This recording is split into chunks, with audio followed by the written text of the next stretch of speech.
नमस्ते। जय श्री राम। जय सनातन संस्कृति। जय भारत। मित्रों, आप सभी लोगों का मेरे चैनल राष्ट्रवादी सनातन भारत में एक बार फिर से बहुत स्वागत है। आप मेरे चैनल को फॉरवर्ड कीजिए, लाइक कीजिए, सब्सक्राइब कीजिए और बेल आइकन वाला बटन दबा दीजिए ताकि आपके पास जो है इन्फॉर्मेशन चला जाए मेरे नए एपिसोड का। तो आज महाभारत, जो कि भारत की गौरवशाली कथा है, भीष्म पर्व के अंतर्गत अध्याय 78 में उभय पक्ष की सेनाओं का संकुल युद्ध, यही हम लोग आज अध्ययन करेंगे। उसके पहले संक्षेप में गुरु और भगवान से आशीर्वाद ले लें। अज्ञानतिमिरन्धस्य ज्ञानाञ्जनशलाकया चक्षुर्मिलितं येन तस्मै श्री गुरुवे नमः। गुरुर्ब्रह्मा गुरुर्विष्णु गुरुर्देवो महेश्वरा, गुरुर्साक्षात् परब्रह्म तस्मै श्री गुरुवे नमः। कर्पूरगौरं करुणावतारं संसारसारं भुजगेन्द्रहारं सदा वसन्तं हृदयारविन्दे भुजभानि सहितं नमामि। वक्रतुण्ड महाकाय सूर्यकोटि समप्रभ निर्विघ्नं कुरु मे देव सर्वकार्येषु सर्वदा। सर्वमंगलमांगल्ये शिवे सर्वार्थसाधिके शरण्ये त्र्यंबके गौरी नारायणी नमोस्तुते। वासुदेवसुतं देवं कंसचानूरमर्दनं देवकी परमानन्दं कृष्णं वन्दे जगद्गुरुं। नारायणं नमस्कृतं नरं चैव नरोत्तमं देवी सरस्वती व्यासं ततो जयो मुदीरयेत्। नीलाम्बुजश्यामलकोमलाङ्गं सीतासमारोपितवामभागं पाणौ महासाय रघुचारुचापं नमामि रामं रघुवंशनाथम। तो चलिए बिना देर किए अपने टॉपिक पर आते हैं।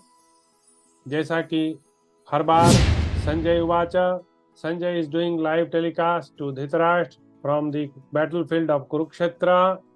संजय कहते हैं, महाराज धृतराष्ट्र, तदनंतर मोहनास्त्र जनित मोह से जागने पर राजा दुर्योधन ने युद्ध भूमि से पीछे न हटने वाले भीमसेन को पुनः बाणों की वर्षा से रोक दिया।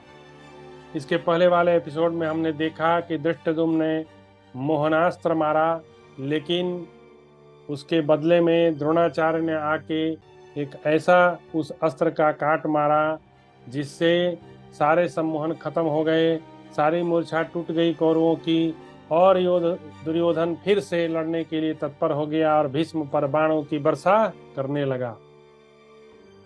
फिर आपके सभी महारथी पुत्र समर भूमि में एकत्र होकर पूर्ण प्रयत्न पूर्वक भीमसेन के साथ युद्ध करने लगे। महाबाहो भीमसेन भी समर भूमि में पुनः अपने रथ पर सवार हो उधर ही चल दिए जिस मार्ग से आपका पुत्र दुर्योधन गया था।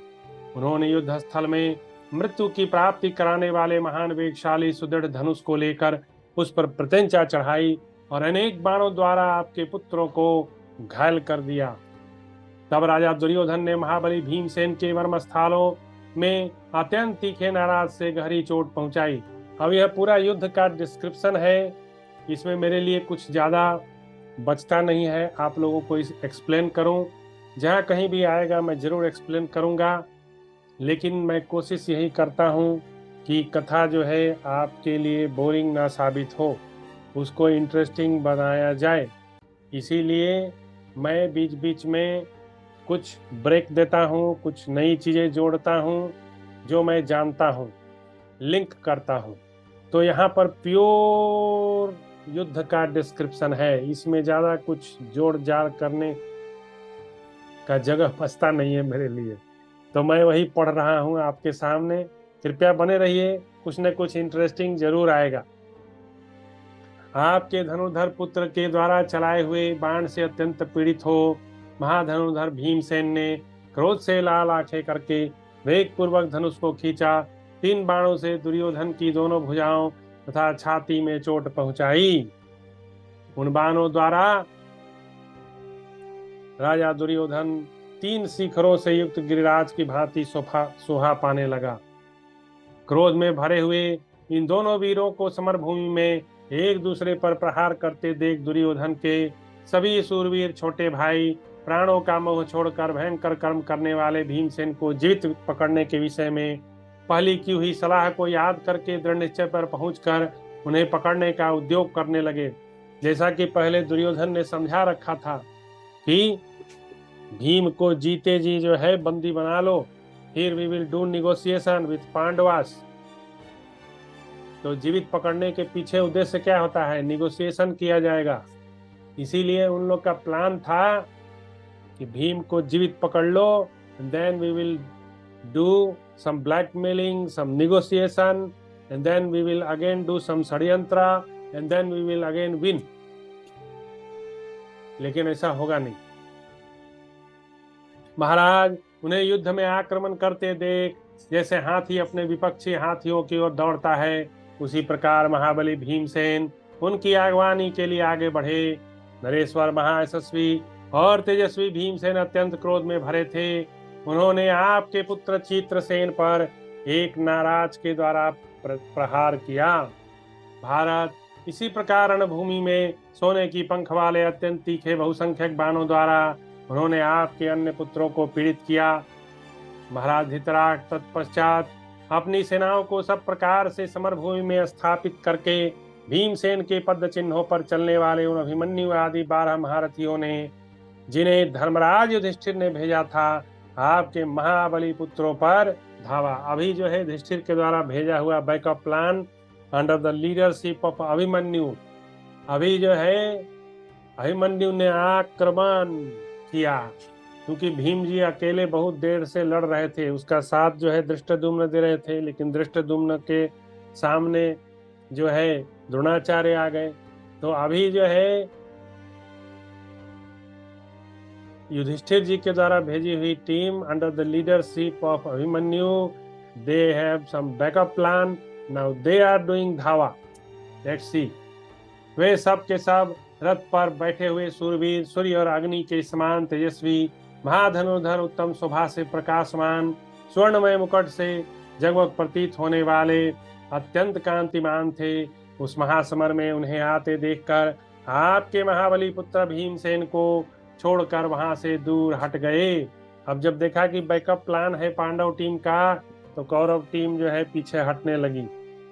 वो समझ रही थी कि भीम तो अकेले ही लड़ते रहेंगे, इनको कोई टेक केयर करने वाला है नहीं। पर ऐसा नहीं है, महाराज युधिष्ठिर बहुत इंटेलिजेंट है। वे युद्ध लड़ते हैं और वे जानते हैं अपने लोगों को कैसे संरक्षित किया जाता है। यही काम है राजा का, कि अपने लोगों का संरक्षण किया जाए। यदि आपके सपोर्टर ही नहीं रहेंगे तो आप कहाँ रहोगे महाराज? यह बात आज की भारत की वर्तमान जो सरकार है उस पर भी लागू होती है कि उसके जो राजा हैं वे अपने लोगों का ख्याल रखें, उनको प्रोटेक्शन दें। जैसे युधिष्ठिर महाराज ने भीम के लिए बैकअप तैयार करके under the leadership of Abhimanyu, तो वैसे ही हमारे पंजाब में, बंगाल में जो घटनाएं घट रही हैं, तो किसी को लीडरशिप देके और बोलिए कि वहां जाकर वहां की जो समस्या है उसका समाधान कीजिए। नहीं करते हैं तो आप पाप पूर्ण कर्म में लिप्त हैं। परंतु वे जीवित लौट गए। यह बात भीमसेन से सही नहीं गई। उन्होंने पुनः आपके उन सब पुत्रों का पीछा करके उन्हें अपने बाणों से पीड़ित कर दिया। इधर उस समर भूमि में अभिमन्यु को भीमसेन तथा धृष्टद्युम्न से मिला हुआ देख आपकी सेना के दुर्योधन आदि महारथी हाथों में धनुष लिए अत्यंत वेगशाली अश्वों द्वारा वहां जा पहुंचे, जहां वे 12 पांडव पक्षीय महारथी विद्यमान थे। महाराज भरतनंदन धृतराष्ट्र तब अपराह्न काल में आपके और पांडव पक्ष के अत्यंत बलवान योद्धाओं में बड़ा भारी युद्ध आरंभ हो गया। अब दोनों टीम जो है आमने सामने छुटकर लड़ने लगी। अभिमन्यु ने उस महायुद्ध में विकर्ण के घोड़ों को मारकर स्वयं विकर्ण को भी 25 बाणों से घायल कर दिया। भरतवंशी नरेश घोड़ों के मारे जाने पर महारथी विकर्ण अपना रथ छोड़कर चित्रसेन के रथ पर जा बैठा।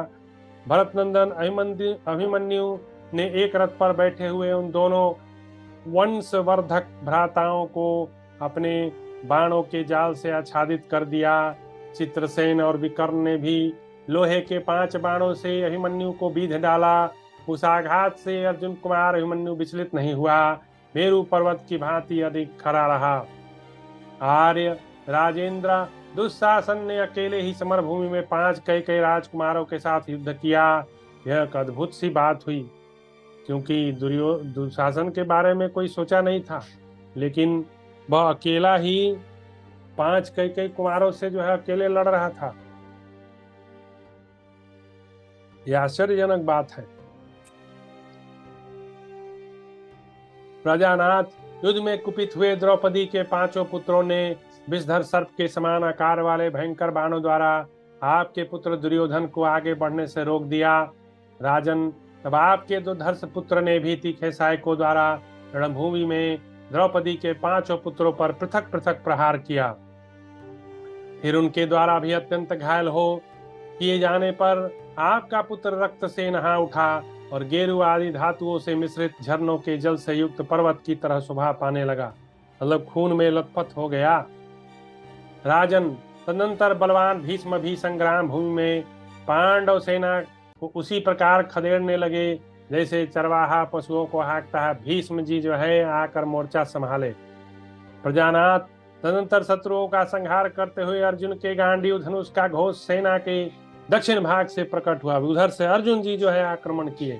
भारत, वहां समरभूमि में कौरवों और पांडवों की सेनाओं में चारों ओर कबंध उठने लगे, मतलब सर कट कट कर गिरने लगा, सिर्फ धड़ दिखाई देता था। वहां सेना एक समुद्र के समान थी, रक्त ही वहां जल के समान बाणों की भंवर उठती थी। हाथी द्वीप के समान जान पड़ते थे, घोड़े तरंग की शोभा धारण करते थे। रथ रूपी नौकाओं के द्वारा नरश्रेष्ठ वीर उस सैन्य सागर को पार करते थे। वहां सैकड़ों हजारों नरश्रेष्ठ धरती पर पड़े दिखाई देते थे। उनमें से कितनों के हाथ कट गए, कितने के कवचहीन हो गए और बहुतों के छिन्न भिन्न होके गिर गए। भरतश्रेष्ठ, मरकर गिरे हुए मतवाले हाथी खून से लथपथ हो रहे थे। उनसे ढकी हुई वहां की भूमि पर्वत से व्याप्त सी जान पड़ती थी। भारत, हमने वहां आपके और पांडवों के सैनिकों का अद्भुत सा उत्साह देखा। वहां ऐसा कोई पुरुष न था जो युद्ध न चाहता हो, सब लोग युद्ध चाहते थे। इस प्रकार महान यश की अभिलाषा रखते, युद्ध में विजय चाहते हुए आपके वीर सैनिक पांडवों के साथ युद्ध करते थे। इस प्रकार श्री महाभारत भीष्म पर्व के अंतर्गत भीष्म वध पर्व में संकुल युद्ध विषयक 78वां अध्याय पूरा हुआ। और इसके बाद का जो अध्याय है वह 79वां अध्याय है। उसका मैं शीर्षक पढ़ देता हूँ। भीमसेन के द्वारा दुर्योधन की पराजय, अभिमन्यु और द्रौपदी पुत्रों का धृतराष्ट्र के पुत्रों के साथ युद्ध तथा 6ठे दिन के युद्ध की समाप्ति। अब यहाँ का जो एक चैप्टर है, यह 6ठे युद्ध के दिन की समाप्ति होने वाली है और कौरवों के हार पर समाप्त होगी, क्योंकि यहाँ पर भीम जी जो है शायद,